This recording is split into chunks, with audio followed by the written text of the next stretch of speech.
하나님께서 오늘 우리에게 주시는 말씀은 창세기 12장 1절로부터 4절까지의 말씀입니다. 창세기 12장 1절로부터 4절까지의 말씀을 제가 받들어 읽겠습니다. 여호와께서 아브라함에게 이르시되 너는 너의 고향과 친척과 아버지의 집을 떠나 내가 내게 보여줄 땅으로 가라. 내가 너로 큰 민족을 이루고 내게 복을 지어 내 이름을 창대하게 하리니 너는 복이 될지라. 너를 축복하는 자에게는 내가 복을 내리고 너를 저주하는 자에게는 내가 저주하리니 땅의 모든 족속이 너로 말미암아 복을 얻을 것이라 하신지라. 이에 아브라함이 여호와의 말씀을 따라갔고 롯도 그와 함께 갔으며 아브라함이 하란을 떠날 때에 75세였더라. 아멘.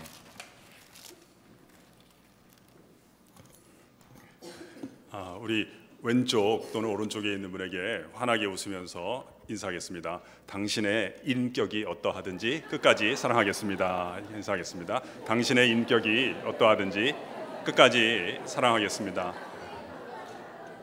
잘하셨습니다.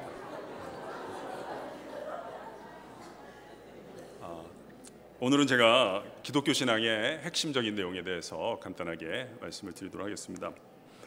기독교 신앙의 핵심은 하나님의 신적인 우정에 초청을 받고 그 초청에 수락하면서 참여하는 여정이다라고 볼 수가 있겠습니다. 다시 한번 말씀을 드리면 기독교 신앙이란 무엇인가? 하나님 사이에 있었던 그 우정, 이 세상이 창조되기 이전에도 이미 있었던 그 우정에 우리가 자격이 없지만 초청을 받고 그 초청을 수락하면서 참여하는 여정이다라고 볼 수가 있겠습니다. 우리가 통속적인 이해에 따르면 예수님을 믿고 천국에 간다는 표현을 씁니다만 아주 틀린 표현이라고는 우리가 볼 수 없겠지만 오해의 소지도 있다라고 보겠습니다. 그러니까 이주의 개념으로 생각을 하는 것인데요, 그보다는 관계의 개념으로 생각하는 것이 더 성서적이라고 볼 수가 있겠습니다. 우리가 어떤 친구랑 어떤 친분이 있으면 그 집에 놀러 갈 수는 있겠습니다만, 방문이 가능하겠습니다만, 놀러 가려고 친분을 이용하는 것과는 다르다고 보아야 하겠습니다. 예수님이 이제 이걸 말씀하셨는데요, 영생이란 무엇이냐? 요한복음 17장에 이렇게 설명하셨죠. 영생이란 참 하나님과 그의 보내신 자 예수 그리스도를 아는 것이다, 이렇게 말씀하셨습니다. 이 성경에 나오는 안다라는 단어는 우리가 공부를 한다, 지식을 쌓는다라는 단어라기보다는 관계를 맺는다라는 단어로 이해하는 것이 더 적합한 해석이 되겠습니다. 그러니까 예수님에 따르면 영원한 삶이란 참 하나님과 성부 하나님과 성자 하나님 사이의 관계에 참여하는 것이다 라는 표현입니다.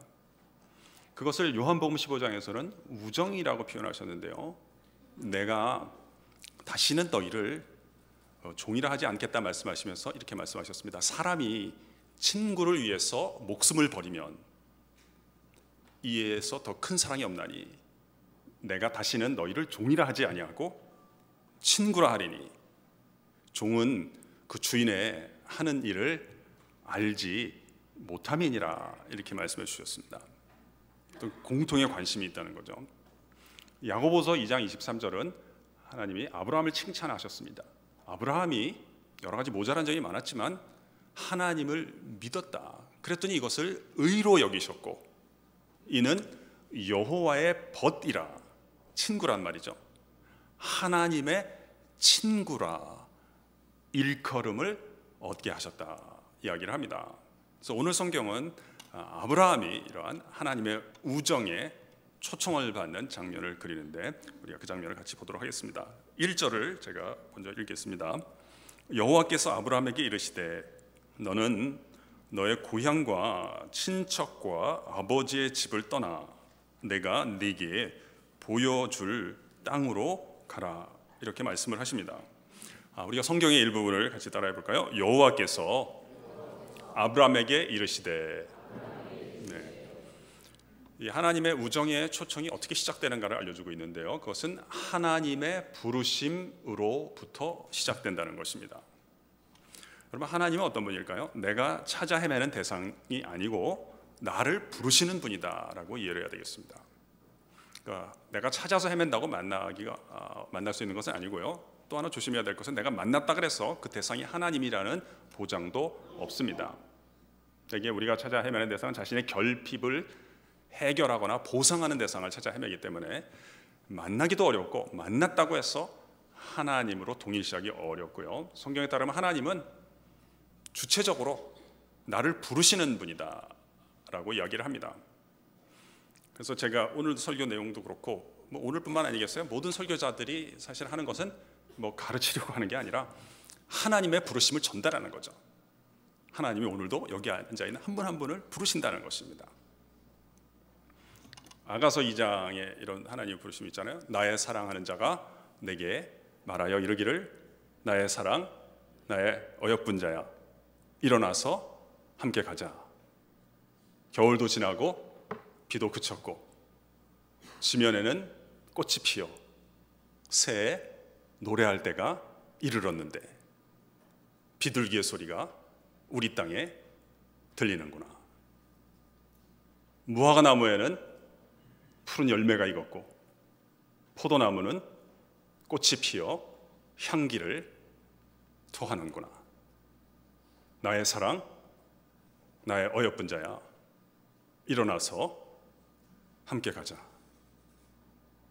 바위 틈 낭떠러지 은밀한 곳에 있는 나의 비둘기야, 나로 내 얼굴을 보게 하라. 내 소리를 듣게 하라. 내 소리는 부드럽고 내 얼굴은 아름답구나. 제가 옛날 아내에게 이 성경 구절을 읽어줬더니 성경에 그런 내용이 다 있냐 그러더라고요. 하나님의 부르심은 성경에 보면 세 가지로 전개가 되는데요. 첫 번째는 없는 것을 있는 것으로 부르시는 형태를 따라서 전개가 됩니다. 그 신약 성경의 상당 부분을 기록한 사람이 바울이라는 사람이 있습니다. 이 사람은 원래는 이제 대단히 반기독교적 정서를 갖고 있었는데 우여곡절 끝에 기독교인이 됐습니다. 이 사람이 기독교인이 된 이후에 아브라함이라는 사람이 믿음의 선조다라는 얘기를 듣고 아브라함의 생애를 이제 많이 공부를 했고 자신이 아브라함의 생애를 요약한 것을 편지에 남긴 것이 있습니다. 그래서 로마서 4장 17절에 보면 그 내용이 있는데요. 이렇게 얘기를 했어요. 그의 믿은 바 하나님은, 여기서 그는 아브라함입니다. 언급되는 사람은 아브라함이고요.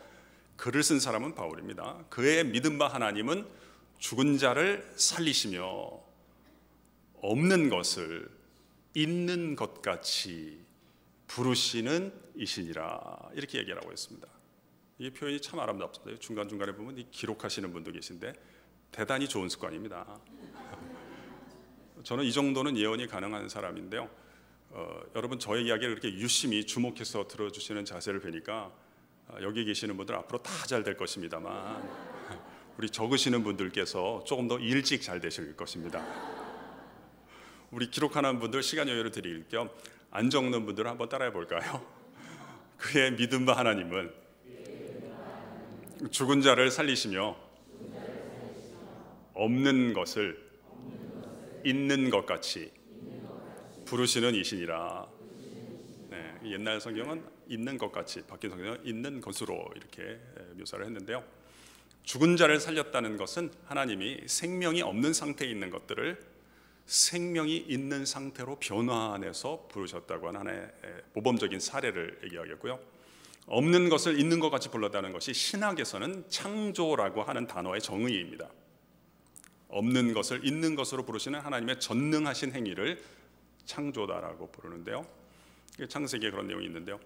하나님은 이 우주가 마음에 안 들면 이제 쓸어버리시고 하나를 더 만드실지는 제가 잘 모르겠어요. 근데 만약에 그러시더라도 빛부터 창조할 가능성이 높다고 봐야 됩니다. 근데 빛을 그냥 만드시는 게 아니라 부르시는 겁니다. 빛이 있으라 하심에 빛이 있었다는 것입니다. 그래서 창조의 여정에는 반드시 순종이 개입이 되는 것입니다. 그러니까 우리가 앉아서 예배 드립니다만 의자가 있다고 앉는 게 아니죠. 이게 빛이 있기 때문에 인생의 모든 도구는 도구와 수단으로 기여를 하게 됩니다. 식당에 갑자기 그냥 조명이 다 나갔다고 생각해 보십시오. 이런 식기, 의자, 탁자 이런 것들은 다 타박상의 원인이 되는 것입니다. 그래서 하나님이 어떤 사람에게도 그렇고요, 새로운 인생을 창조해 주실 때는 언제나 빛부터 먼저 창조해 주시는 것입니다. 그래서 우리는 뭐가 없고 있다가도 그냥 다 파산했으면 다 망한 줄 알지만 성경은 그렇게 보질 않습니다. 아무것도 없어도 하나님의 부르심만 있다면 다시 살아날 길이 있는 줄로 믿습니다. 두 번째 부르심이 있는데요, 두 번째는 있기는 있는데 기능이 손상된 상태가 될 때가 있습니다. 뭐 기계는 고장이라고 부르고 사람은 이제 병이다라고 부르는데요, 기능이 손상된 상태에 있는 것들을 기능의 회복으로 불러주시는 경우가 있습니다. 이것을 치유 또는 회복의 부르심인 것입니다. 예전에 돌아가신 목사님 가운데 하용조라는 분이 계셨어요. 이분이 이런 농담을 하셨어요. 사람마다 다 안 좋은 부분이 있다는 거예요. 어떤 사람은 시력이 안 좋고, 어떤 사람은 위가 안 좋고, 어떤 사람은 간이 안 좋다는 것입니다. 근데 대체로 다 좋은 사람들은 머리가 안 좋다 그러시더라고요. 그래서 일리가 있다는 생각이 들었는데요, 저는 이제 머리가 안 좋다는 게 정신의 병이다 이런 말입니다. 그러니까 머리가, 정신이 어떤 기능을 수행하죠. 측정, 계산, 종합의 기능을 주로 수행을 하는데요, 그러니까 예를 들면 이 감사를 못하는 거는 이건 병이라고 봐야 됩니다. 내가 누리고 있는 혜택 가운데 내가 기여하지 않은 혜택을 얼마나 누리는가, 이걸 측정이 가능해야지 거기에 대해서 어떤 마음이 생기고요, 그리고 그걸 표현을 하게 되는 것이죠. 그래서 예수님께서 이제 많은 병을 고쳐주시는데요, 인자에 온 것은 죄인을 부르러 왔고 병든 자를 치유하기 위해서 왔다 이렇게 말씀을 하십니다. 그래서 이 건강하게, 하나님 우리를 완벽하게 만드시지 않고요, 건강으로 부르시는 것입니다. 건강하다는 것은 우리가 그 부분에 대해서 과하게 의식하지 않고 제 기능을 자연스럽게 수행하는 상태를 우리가 건강하다라고 부릅니다. 그러니까 예를 들면 오늘 이제 예배당에 오실 때 여러분 다 걸어서 오셨잖아요. 들것에 실려 오신 분들이 안 계시지 않아요. 그러니까 우리를 이 공간 이동을 하게 만든 것은 우리의 발이었습니다. 근데 제가 지금 발을 언급하기 전까지는 아무도 발에 대해서 생각을 안 하셨습니다. 그건 여러분의 발이 건강하다는 거예요. 근데 예외는 있습니다. 발이, 엄지발가락이 곪은 분이 계신다면, 우리 기독교 교육관 계단 올라올 때 왜 이게 계단이 있어가지고 우리 교회는 하려면 엘리베이터를 저 밑에서부터 하지, 이 모양인가 생각을 할 수가 있습니다. 그게 병든 상태인 거거든요. 제가 이제 한 2년 전쯤에 자전거 타다가 잘못 타서 여기가 좀 아팠거든요. 그래서 제가 친하게 지내는 한의원이 있어서 갔더니 이제 그분이 어떻게 오셨느냐 그래서 제가 농담을 했어요. 원장님, 제가요 밥이랑 반찬이랑 국을 만나고 싶은데요, 여기에 제 팔이 있다는 것을 알게 돼요. 근데 진짜 힘들 때는요, 저는 난생 처음이었어요. 숟가락과 젓가락이 그렇게 무겁다는 것을 그때 처음 알았어요. 이걸 드는 게 너무 무거운 거예요. 그래서 내가 이 건강해야 되겠구나. 그러니까 발이 나에 대해서 기여해 주듯이 내가 나를 만나는 학생들에게, 우리 가족들에게 기여하는 사람이 돼야 되겠구나. 나에게 과하게 의식하지 않으면서 제 기능을 자연스럽게 수행하는 관계로 하나님이 불러주신다는 것입니다. 세 번째가 이제 오늘 성경과 관계가 되겠는데요, 세 번째는 있기도 있고 별 문제가 없는데 무의미와 방황 가운데 있는 사람을 하나님께서 한 사람 한 사람 찾아가 주셔서 의미 있고 가치 있는 삶으로 불러주시는 경우가 있습니다. 이것을 소명의 부르심이라고 합니다. 있기는 있어요. 또 고장난 건 아니에요. 그런데 내가 이 일을 30년 더 하나, 지금 끝내나 도대체 무슨 차이가 되지 잘 모르겠다. 무의미와 공허 가운데 있는 사람을 하나님이 친히 찾아가 주셔서 의미 있고 가치 있는 삶으로 불러주십니다. 오늘 성경에 보면 74년 동안 아브라함이 뭘 했는지 우리는 알지 못합니다. 아브라함이 소명을 받는 장면이 우리에게 묘사되고 있습니다. 그래서 구체적인 내용이 나오는데요, 제가 2절을 한번 읽어보겠습니다. 내가 너로 큰 민족을 이루고 내게 복을 주어 내 이름을 창대하게 하리니 너는 복이 될지라, 이렇게 말씀하십니다. 우리 성경의 일부분을 같이 따라해 볼까요? 내게 복을 주어 이름을 창대하게 하리니 너는 복이 될지라. 옛날에 이제 이거 개역 개정판인데요.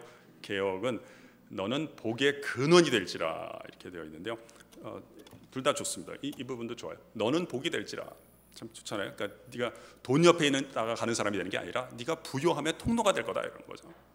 네가 잘 되는 일 몇 개 좀 더 있다가 끝나는 게 아니라 너 자신이 복이 돼서 너를 만나는 사람마다 어떤 복과 혜택을 누리는 사람이 될 것이다. 이렇게 우리를 불러주십니다. 사실 제가 이 성경 구절을 참 좋아해서 제가 쓴 책의 제목 가운데 하나가 축복을 유통하는 삶이에요. 제 소원이, 저는 뭐 소원이 많지는 않은데요, 가장 중요한 제 소원의 기저는 사실이 무엇인지 하나라도 더 알고 세상을 떠나는 것이 저의 인생의 소원이에요. 제가 기독교 개로를 가르치는데요, 학생들이 싫어한다고요. 이렇게 자기는 서울여자대학교가 무슨 서울시립대처럼 무슨 공립기관인 줄 알았는데 이런 걸 왜 배우는지 모르겠다는 거예요. 자기가 채플까지는 기독교 학교에 들어온 죗값으로 생각을 하겠대요. 근데 이 기독교 개론을 이런 걸 왜 배워야 되냐는 거예요. 자기네를 다 기독교인으로 만들려고 하냐는 거예요. 그래서 제가 속으로 그렇게만 되면 얼마나 좋겠냐 하는 생각이 듭니다만, 근데 아무튼 학생들이 이런 걸 별로 좋아하진 않는데요. 근데 제가 이제 알기를 원하는 건 학생들한테 뭐 좋은 영향을 미치는 것도 하지만 왜 어떤 경우에 이런 일이 있는가, 사실이 무엇인지 하나라도 더 아는 게 제 소원이고요. 그리고 그 중에 이제 컨텐츠에 해당하는 거는 뭐 교수가 되거나 뭐가 되는 것이 저의 소원이 아니라 저를 만나는 사람마다 다 잘 되는 것이 제 인생의 소원 가운데 하나예요. 그래서 오늘도 제가 여러분에게 말씀을 드리는데, 제가 개인적으로 만나는 사람들도 이런 소원을 가져요. 그러나 개인적으로 사람을 이렇게 많이 만나는 편은 아닌 것 같고요. 강의나 이제 설교를 하니까 제 강의를 듣거나 설교를 듣는 분들마다 하나님으로부터 큰 축복을 받으셔서 다 잘 되는 것이 저의 인생의 소원이에요. 그래서 여러분도 하여튼 크게 잘 되시길 바라고, 진짜 소원은 그분들이 크게 잘 될 때 제가 그 사람들 덕 좀 보면서 살아가는 것이 저 인생의 소원이에요. 그래서 멜기세덱의 역할을 하는 것인데, 성경을 좀 보도록 하겠습니다. 2장 뒤에 19절을 볼까요? 14장 19절을 보겠습니다. 19절 제가 읽어보겠습니다. 그가 아브라함에게 축복하여 이르되 천지의 주제이시요 지극히 높으신 하나님이여 아브라함에게 복을 주옵소서, 이렇게 말합니다. 그는 이제 18절에 있는 대로 살레망 멜기세덱입니다. 멜기세덱이 이렇게 복을 빌어줬어요. 천지의 주제가 되시고 지극히 높으신 하나님, 여기는 이 아브라함에게 복을 내려주세요. 그런데 이 두 사람이 계속 만났다는 기록은 없습니다. 근데 이 멜기세덱이 아브라함에게 건네준 이 축복의 말이 살아남아서 정말로 아브라함의 인생을 복되게 만들어 준 거예요. 이사야 51장 2절에 보면 하나님이 응답하신 장면이 나오는데요, 이렇게 말씀하셨어요. 너희 조상 아브라함과 너희를 생산한 사라를 생각하여 보라. 아브라함이 혈혈 단신으로 있을 때 내가 그를 부르고, 여기 그 단어 또 나오네요, 그에게 복을 주어 창성케 하였느니라. 이렇게 하나님께서 응답하셨다는 것을 깨닫고 저도 이제 멜기세덱의 역할을 하는 것을 제 인생의 소원으로 삼게 됐는데요. 사실 저는 뭐 부흥사 목사님들 같이 이렇게 그런 설교하는 스타일은 아닙니다만, 제 기질도 조용한 편이고 제 기질에 따라서는 잘 못해요. 어색하지만, 그러나 제가 오늘 이 창세기 14장 19절 말씀에 의지해서 우리 하나님 앞에 나온 여러분을 위해서 한번 복을 빌어드리고 싶습니다. 천지의 주제이시오 지극히 높으신 하나님이요, 이 자리에 믿음으로 나온 우리 사랑하는 교우들 한 분 한 분, 또 한 가정 한 가정 위에 우리 주님께서 친히 복을 내려 주옵소서. 여러분 아멘 하신 바대로 여러분이 먼저 하나님의 혜택과 복을 많이 받으시고요, 또 만나는 사람들마다 이 혜택과 복을 전파도 하시고 또 유통하실 수 있기를 주님의 이름으로 축원합니다.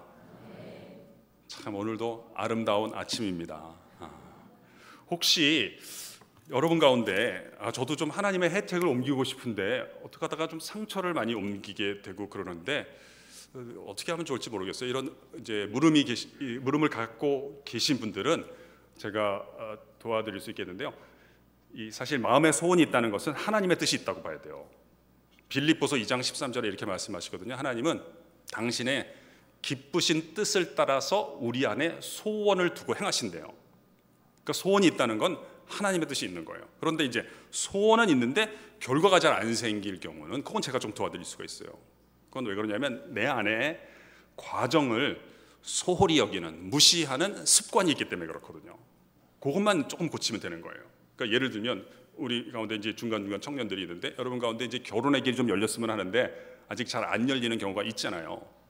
계실 텐데 손을 드실 필요는 없어요. 그것도 제가 도와드릴 수 있는데 왜 그러냐면 그건 좋은 소원인 거예요. 왜냐하면 결혼 과정에서 내가 만나는 사람들이 있는데 그 사람들을 조금만 존중하면 그 길이 열리게 되는 거예요. 그러니까 제가 결혼 과정에서 만나는 사람들을 소개해 드릴 테니까 그분들을 존중하는 습관을 가지도록 해봐요.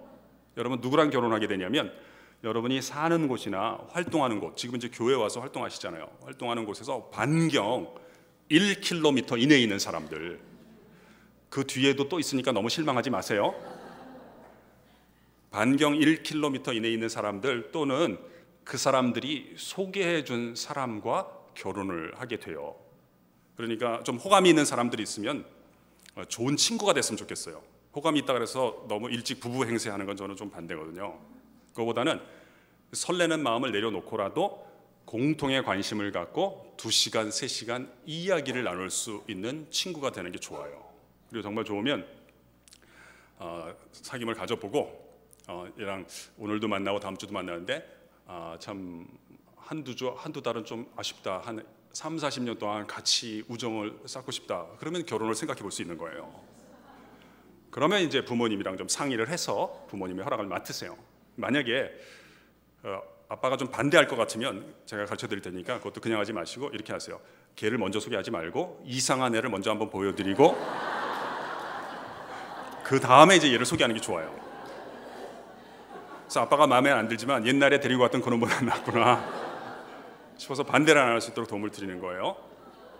그런데 이제 마음에 안 들 수가 있잖아요. 사실 이게 마음에 드는 사람과 결혼하는 건 또 성경적 결혼관이 아닌데요. 이 부분을 좋아하시는 것 같은데 그럼 조금 더 해드릴게요. 제가 혹시 결혼하는 시간이 좀 늦춰진다 그래서 나는 무능하거나 열등한 사람이다 이렇게 생각하면 절대로 안 돼요. 부모님들도 자녀분이 좀 결혼을 좀 늦게 한다 그래서 그걸 자꾸 뭐라고 하고 부담 주는 건 그건 성서적이지도 않고 기독교적이지도 않습니다. 그건 좀 유교적인 생각이 많이 강의되신 거예요. 성경에 따르면 모두가 다 결혼할 필요 없는 거예요. 결혼은 불가피한 경우만 하는 거예요.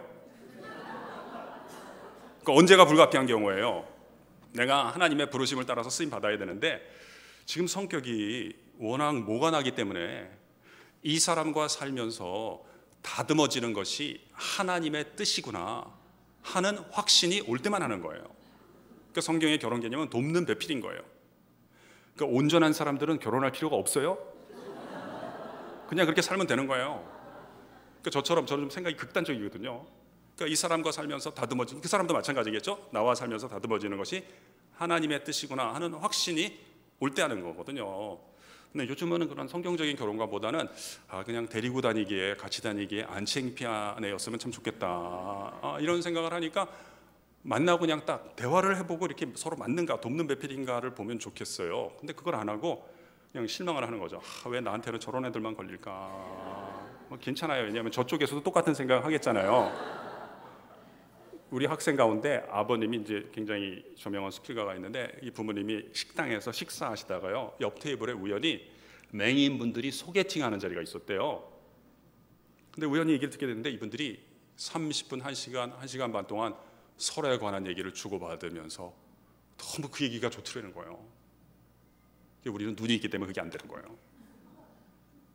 딱 마음이 딱 식으면 그 다음부터는 얘기를 잘 못하는 거잖아요.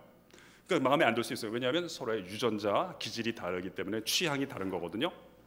그래도 좋은 친구가 돼야 되는 거예요. 기독교는 진짜 좋은 거예요. 좋은 친구가 돼서 또 나보다 좀 나이가 많으시면 좋은 후배가 됩시다.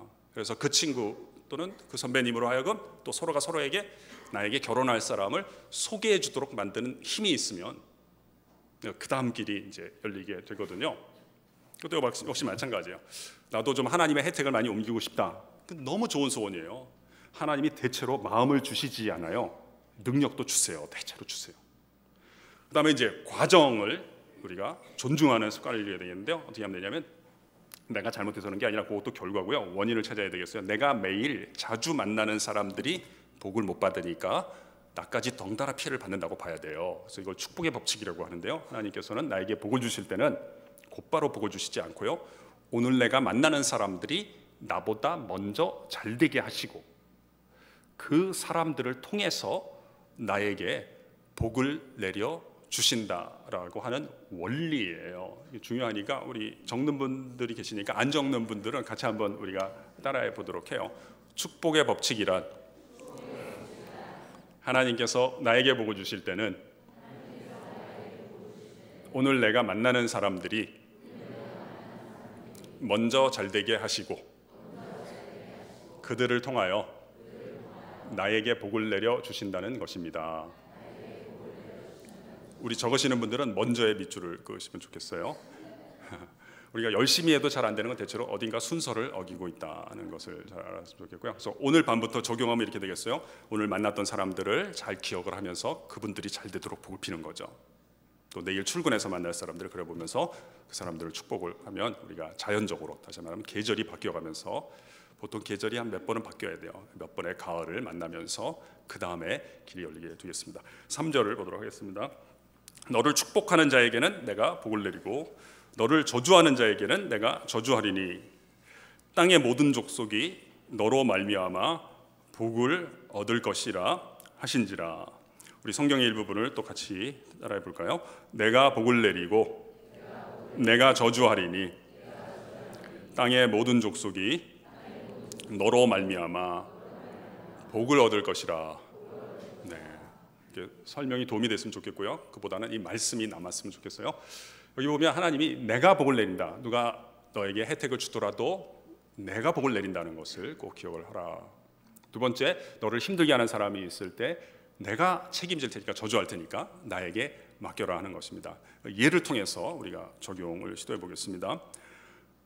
저는 이제 딸 셋을 두고 있는데 제 아는 목사님이 아들만 둘이에요. 그러니까 옛날 애들 어렸을 때 얘기를 재밌게 들었어요.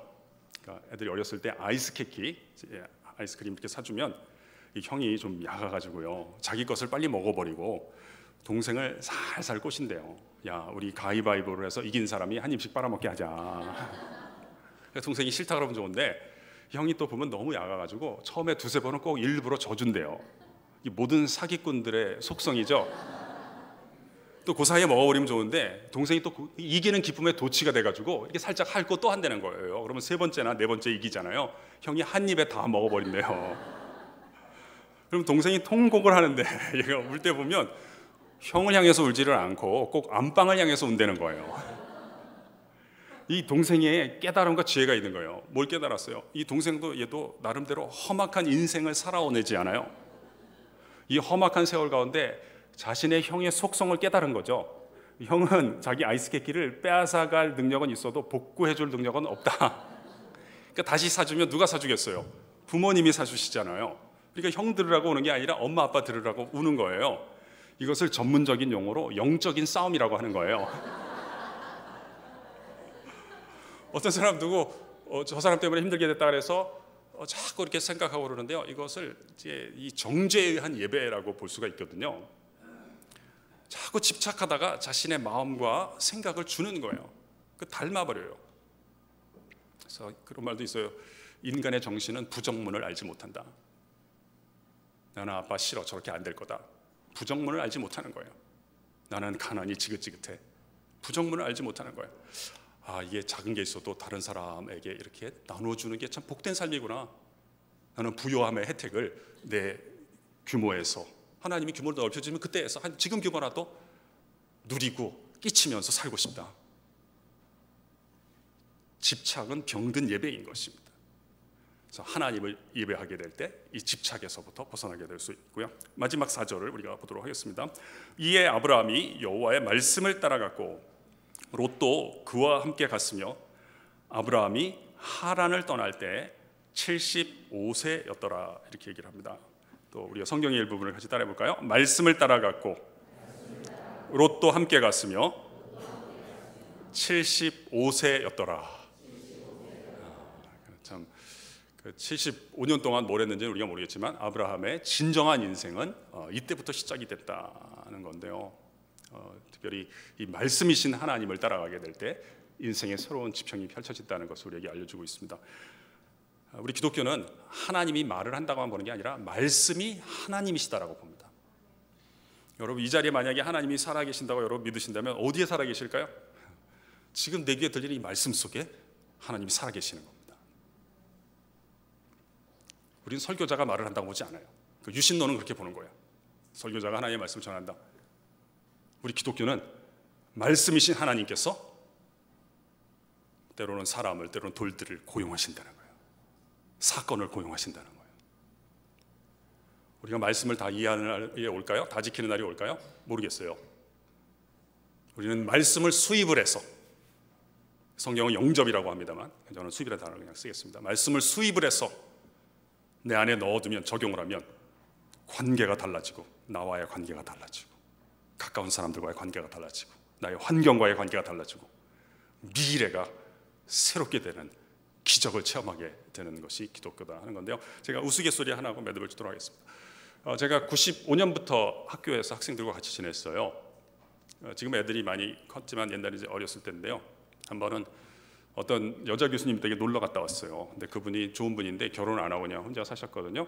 근데 얘네들이 와서 갔다 오더니 엄마랑 이런저런 얘기를 하면서 그분은, 그 교수님은 왜 결혼을 안 하고 사시냐는 거예요. 그러니까 엄마가 잘 모르겠다, 아직 좋은 분을 못 만나서 그러시겠지, 좋은 분을 만나면 결혼하실 거다 그랬더니 얘네들이 좋은 사람하고 결혼할 필요가 없다는 거예요. 그냥 아무나 막 결혼하면 된다는 거예요.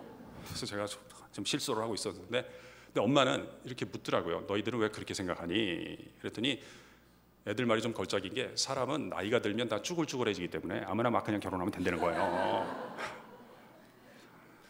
근데 그냥 가만히 있었어요. 근데 그 다음에 얘네들이 한 얘기가 저를 조금 기쁘게 만들었어요. 하지만 우리 아빠는 나이가 들어도 안 쭈글쭈글해질 거라는 거예요. 근데 제가 그 얘기를 들으니까 이것들이 드디어 사람을 알아보기 시작하는구나 하는 생각도 들고, 근데 칭찬받으면 그걸로 그냥 끝내야 되는데 좀 더 받고 싶은 생각이 있잖아요. 그 욕심이 그게 망치는 건데, 제가 물어봤어요. 야, 너희들은 왜 너희 아빠는 나이가 들어도 안 쭈글쭈글해질 거라고 생각하니? 그랬더니 제가 본전도 못 건졌어요. 얘네들이 뭐라 하냐면, 아빠는 벌써 할아버지잖아요.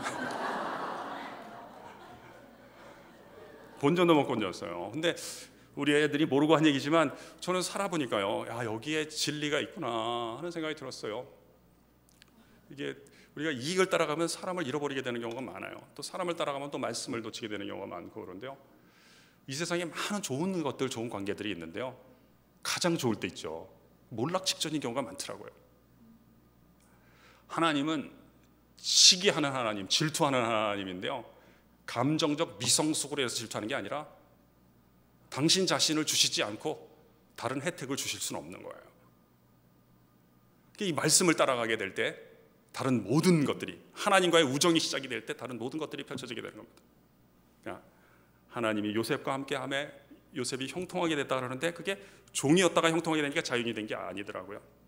형통하게 됐으니까 죄인이었는데 다음날 자유인이 된 게 아니고, 하나님의 말씀을 쫓아가게 될 때 그 환경과의 우정이 펼쳐지게 되는 것입니다. 여러분, 우리가 살아가다가 천국에서 미끄러진다고 곧바로 지옥이 되는 것은 아닙니다. 그러나 지옥에서 한 걸음만 벗어나도 천국의 길이 열리는 것입니다.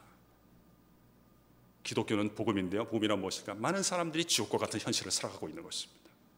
천국에서 미끄러진다고 지옥은 아니지만, 지옥에서 하나님의 부르심을 듣고 한 걸음만, 동굴 속에서 빛만 들어오는 건 느껴도 이미 천국이 시작되는 것입니다. 말씀을 쫓아가게 될 때 이 지옥이 해체되는 과정에 참여하고, 하나님의 말씀을 따라서 하나님의 부르심에 응답하면서 하나님의 우정에 참여하면서 천국의 현실을 누리고 또 끼치는 복된 여정을 우리 다 같이 함께 걷도록 하십시다. 하나님 아버지, 감사합니다. 하나님께서 이미 소중하게 품으셨고 귀하게 쓰기를, 고용하기를 원하는 당신의 사람들을 당신의 품으로, 말씀의 품으로, 기도와 찬송의 품으로 불러주셨습니다. 이 시간 하나님의 부르심에, 하나님, 예, 저도 따라가겠습니다, 응답하는 그 초청에 수락하는 여정이 펼쳐지게 하시고, 하나님의 부르심 안에서 자신과의 관계, 이웃과의 관계, 환경과의 관계, 미래와 사업이 새롭게 열리는 기적을 체험하는 여정이 펼쳐질 수 있도록 이끌어 주옵소서. 예수님의 이름으로 기도합니다. 아멘.